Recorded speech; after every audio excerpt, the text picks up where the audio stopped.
Shalom, selamat Natal saudaraku. Hari ini kita sudah berada di minggu terakhir di tahun 2020, hari ke-30.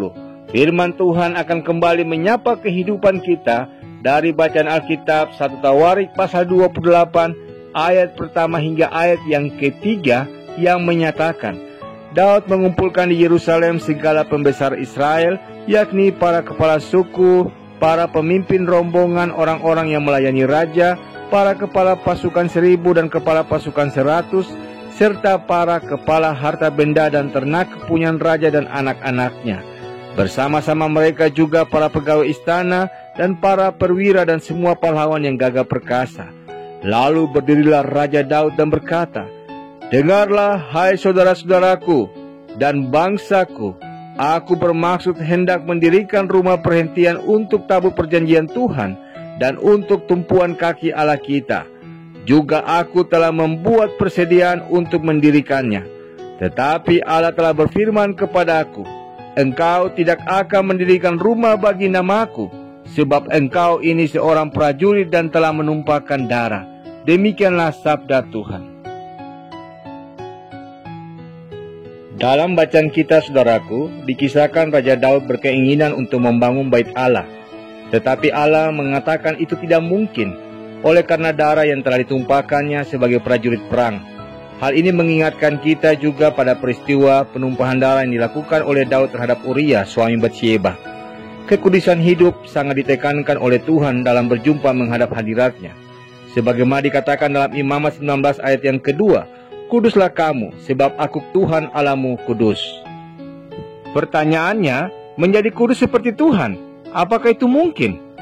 Bagi Tuhan, kekudusan tentu adalah satu hal mudah, karena itu memang sifatnya. Tapi bagaimana dengan kita sebagai manusia buatan tangannya? Bukankah kita manusia yang penuh kesalahan, pelanggaran, dan kekurangan, lemah, dan tidak kebal, masih hidup di dalam daging? Mungkinkah dengan kondisi seperti itu, kita bisa hidup kudus? Bukankah tidak ada manusia yang tanpa salah? Pertanyaan itu mungkin Anda pikirkan. Hal ini lalu membuat orang enggan, bahkan menganggap perintah untuk hidup kudus sebagai perintah yang tak harus dipandang serius. Pernahkah Anda mendengar tebakan ini? Jika kau menyebut namaku, maka aku akan hilang. Siapakah aku? Ya, jawabannya adalah kesunyian. Saat kita mengucapkan kesunyian, maka suasana sunyi tak lagi sunyi karena adanya suara kita. Itu juga yang terjadi dengan kekudusan, saudaraku. Saat kita merasa diri kita kudus, lebih suci dari orang lain, maka kita sudah jatuh dalam dosa, yaitu kesombongan.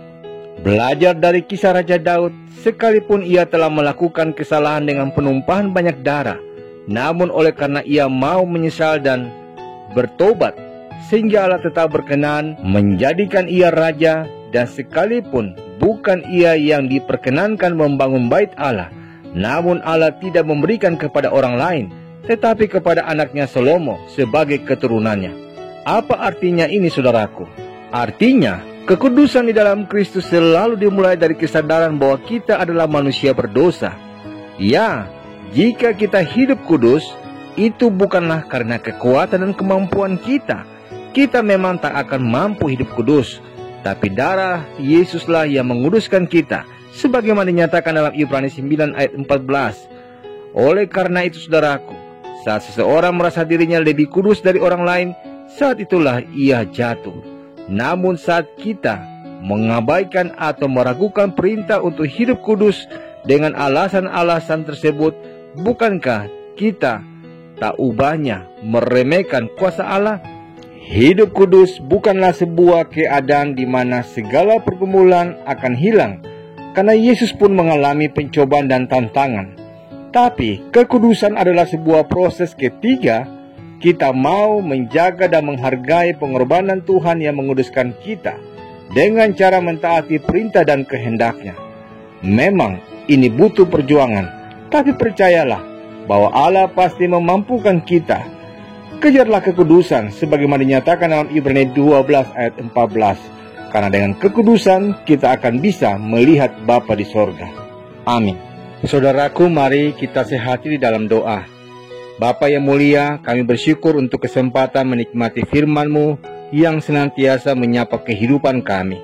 Karuniakanlah hikmat-Mu agar kami selalu dimampukan menjaga kekudusan hidup kami dalam lisan dan laku kami, sehingga kami selalu dilayakan di hadapan hadirat-Mu yang maha kudus, dan hidup kami pun menjadi berkat bagi sesama kami. Demi Kristus Yesus kami berdoa. Amin.